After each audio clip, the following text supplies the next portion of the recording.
for 800,000 people who have died from COVID. We had a moment of silence on the floor of the House, but also on the steps of the Capitol in bipartisan House and Senate remembrance of those who lost their lives. Our thoughts and prayers are with their families and those who have lost their livelihoods as well. But the deaths are so very, very sad. It's so hard to comprehend. 800,000 people, and the number continues to grow, but we continue to be optimistic about the effectiveness of the vaccines, the awareness that some people are coming to that they need to be vaccinated. They need to be vaccinated. Then we also had the moment of silence for those who were affected by the storms. I was very moved by Representative Comer, who represents Western Kentucky, as he spoke, calling for a moment of silence about those who lost their lives. I talked to him after, and he was going to be traveling with the president today. So far, they're pleased, who can be pleased, but have received the federal response that is necessary. And talked to my former chairman of the Appropriations Committee, Mr. Rogers. He knows what we can do, and I'm sure that if there's more that Congress needs to do, he will inform us of that. He told me that the storm, it was a mile wide. The phenomenon was a mile wide and with such force. So very sad. Yesterday was a busy day for us legislatively. As you know, we passed a resolution against racism in our society, in establishing a special counsel at the Department of State to fight Islamophobia, talking about the numbers of incidents against Muslims in our country. In terms of anti-Muslim sentiments, we also passed the Uyghur bill, which calls about China to end what they are doing there. I mean, that's genocide. It's genocide in China. The interest, though, in it across our country is about the human rights aspect of it, but also the forced labor piece of it. When the President Xi brings these people into these forced labor camps and the rest, separating them from their families and taking other drastic actions, he is also engaging them in forced labor. And that is something that we cannot have our businesses compete with. So from a moral standpoint, a value standpoint, the legislation was very important. And from a trade standpoint, essential as well. The big event for us yesterday, of course, was the debt limit, to lift the debt limit. It's just always so interesting to me that the Republicans vote against lifting the debt limit, the ceiling on the debt limit. It is something that threatens the financial security of our country, gambles with the personal financial security of families, and again, the health of our economy as well as its impact globally. It's one thing to say, well, we'll have a few votes against it to make a statement. It's another thing to say we shouldn't be doing it. And that's what they did yesterday. Just so people know how it affects them. Of course, it has a big impact. Millions of jobs lost. Trillions of dollars of household wealth down the drain. And again, the cost to you if you have a car loan, a credit card bill, a school loan, any interest that you're paying on a loan will be increased if, in fact, we did not lift the debt ceiling. As the Constitution says, the full faith and credit of the United States should not be questioned. But in addition to that, even the discussion of it a few years ago lowered the interest rate,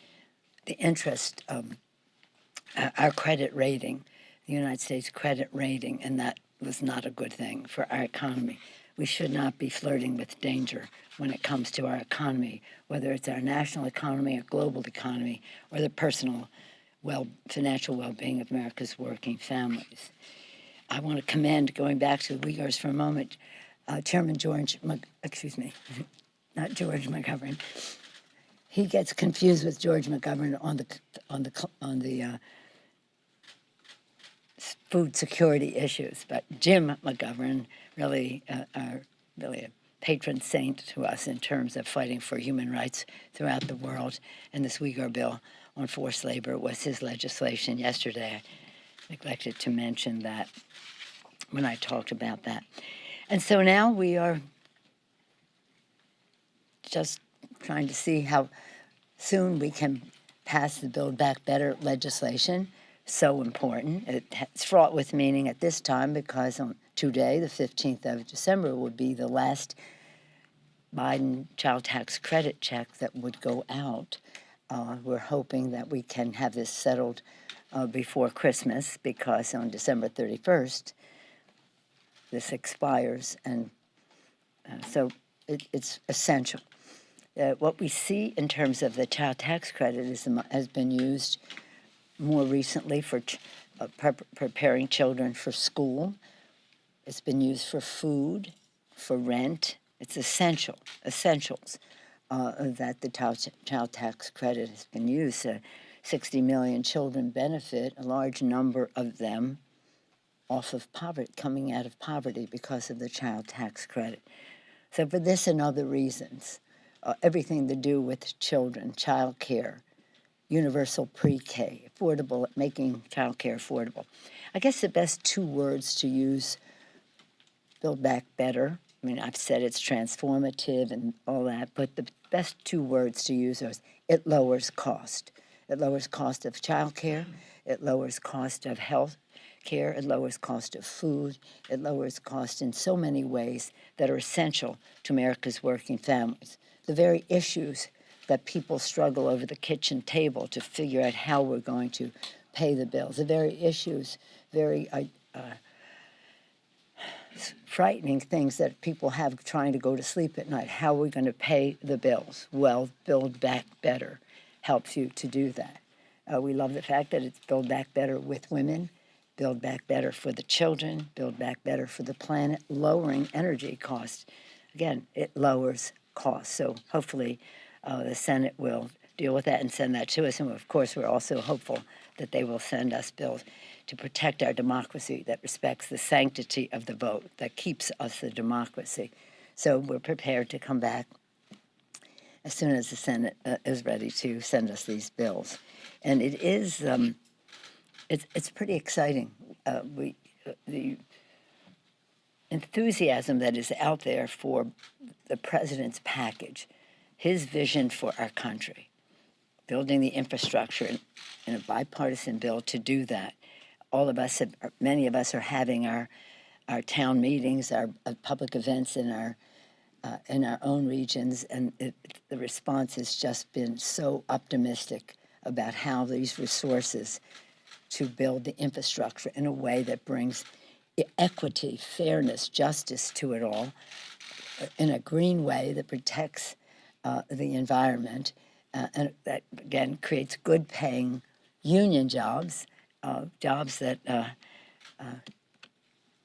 again, protect the planet as we promote jobs, as we move commerce, as we get people safely to and from school and work without staying in the cars a long time, so it improves the quality of life. So that's for the infrastructure bill. The Build Back Better enhances all of that. So we're very eager, very proud of that work.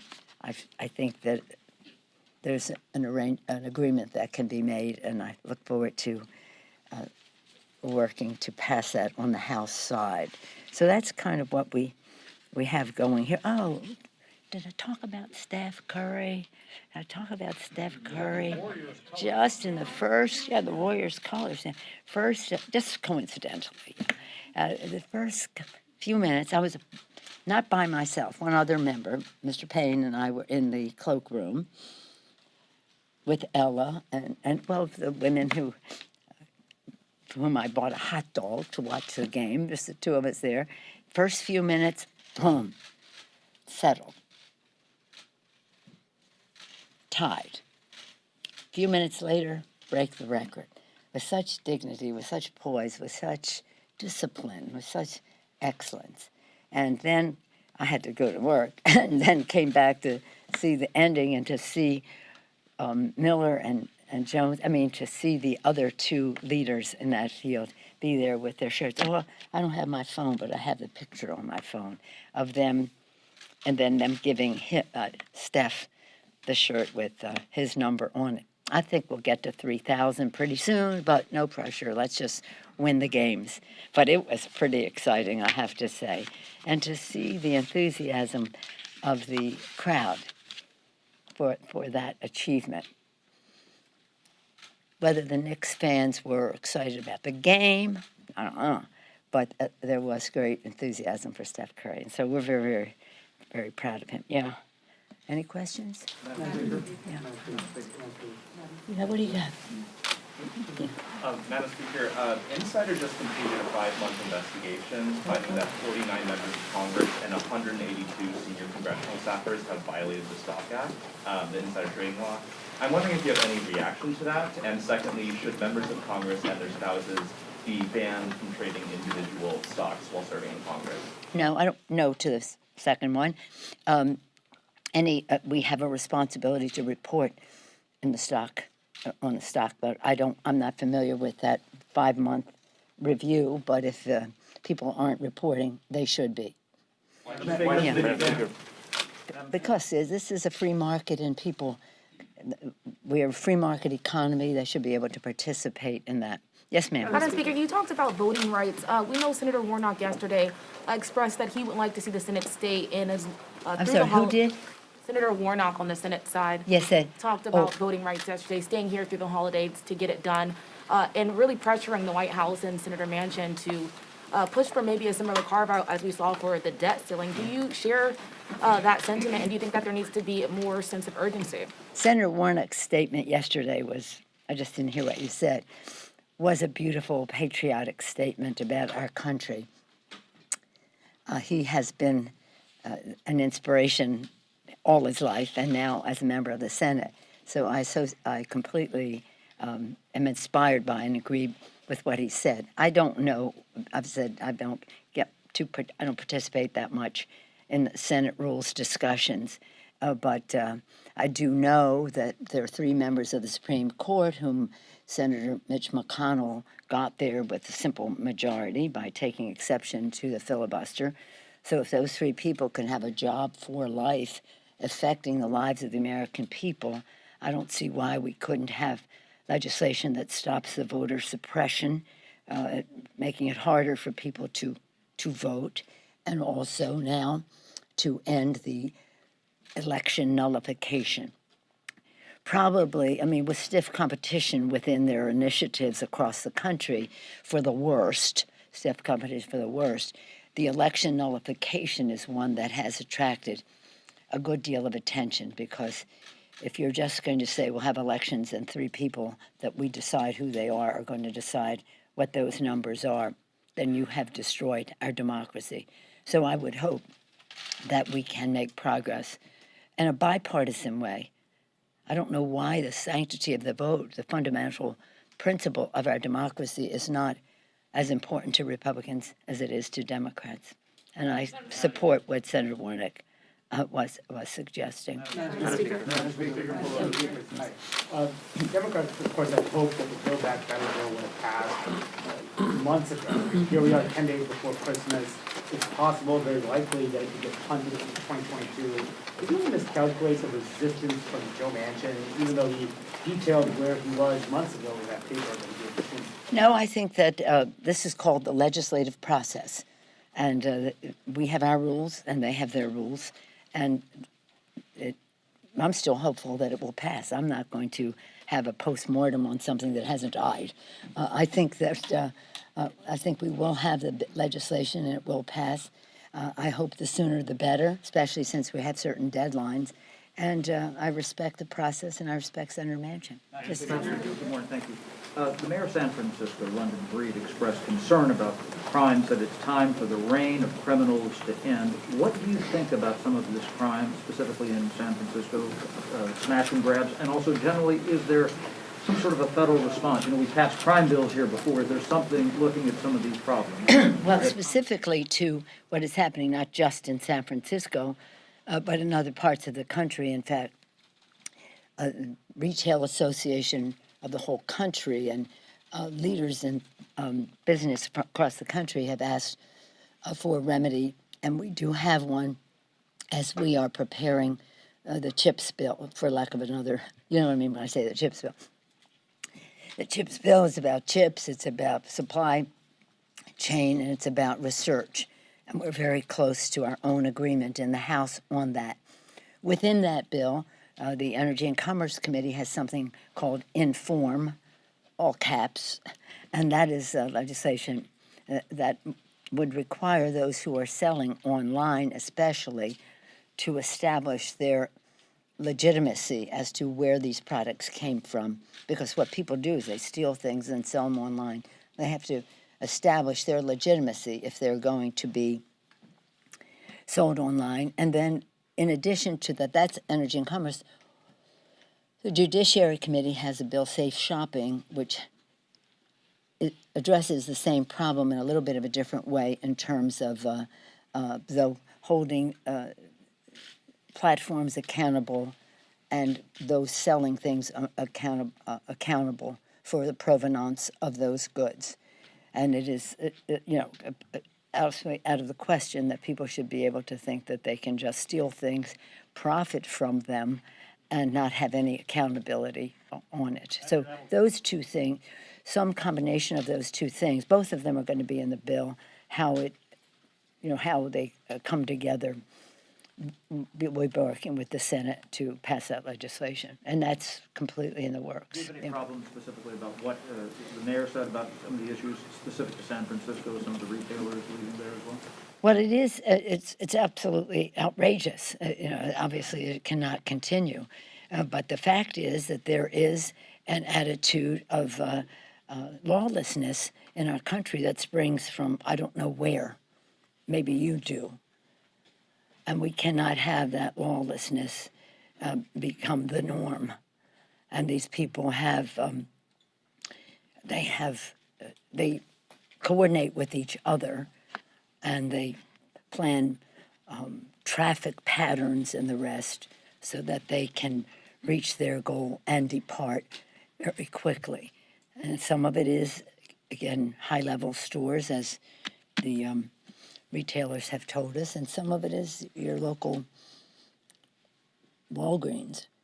But none of it is acceptable. And again, it has to be stopped. And again, showing that people are not being able to profit from that. This isn't like somebody stealing something to go home because they don't have the money to buy. This is about stealing for profit. They have to prove where it came from. It's outrageous, and it must. I agree with the mayor. It must be stopped. But it's not just San Francisco. It's in our entire country, and that's evidenced by the appeals that we are receiving from across the country for the legislation. So I hope that will be soon, and for many reasons, including the provenance of the goods. Yes, ma'am. Yeah. Madam Speaker, looking ahead to January 6th, because we may not get an opportunity to talk to you again before then. I'll probably be here tomorrow and next week. Are you not going to be around? We'll see. Is this your goodbye? But in the event it's not, I wanted to, we heard from the Inspector General for the Capitol Police last week that a lot of the recommendations are still open to better that department. Coming up on a year since January 6th, how do you feel about the level of change at that agency, the security here at the Capitol, and the security of your members as they hope to spend their holidays at home? Well, I thank you for the question. It is my hope that this is not our last meeting. We still have to deal with the sanctity of the vote and protecting our democracy. We still have to lower costs for the American people by passing BBB. And so hopefully we'll see you next week. But in terms of that, the Capitol is much safer than it was a year ago. We will have a report as we prepare for January 6th in terms of the different categories, the strength and morale of the police force, the physical structure that coming from the architect of the Capitol, and so much of what is happening here is not so much about security as it is about COVID, and so we want to be able to open the Capitol. Of course, we can't do that without the consent of the Capitol physician, and he knows of our interest and how he thinks we could do that soon. So the fact that we don't have as many tours and all the rest is not necessarily a security issue. It's a COVID issue. But this is a horizon. We are always working to do better with security, and we do have those conversations are ongoing, and we'll have some accounting of it before the January 6th date. Madam Speaker, on the CHIPS Act. Yes, ma'am. If Democrats don't get Build Back Better finished soon, would you consider a standalone piece of legislation just for the child tax credit? Because you have a deadline where the IRS won't be able to send out January's payment on time this month. Well, it's going to be going out today, this month. January's payment. You said this month. They have said that they need Yeah. it done by the Well, 28th in order to make the It's change. just a question of what, of course, we could pass that in the House. Whether we could pass it in the Senate remains to be seen. But I don't want to let anybody off the hook on the BBB to say, well, we covered that one thing, so now the pressure is off. I think that that is really important leverage in the discussion on BBB, that the children and their families will suffer without that payment. Not everybody gets it on a monthly basis, but those who need it the most do. And so we're just still optimistic about BBB passing, and perhaps even if it were after the first of the year, which I hope it is not, that it could be retroactive if it's early enough in the first of the year.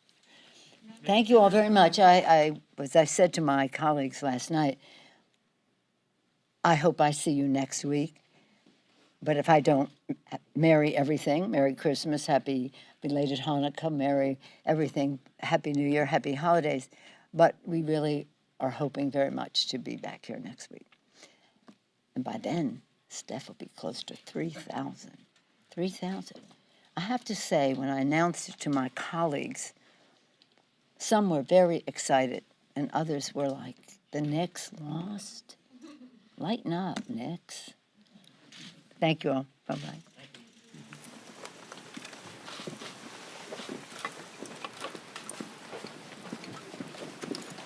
Is the only one talking about the right stuff?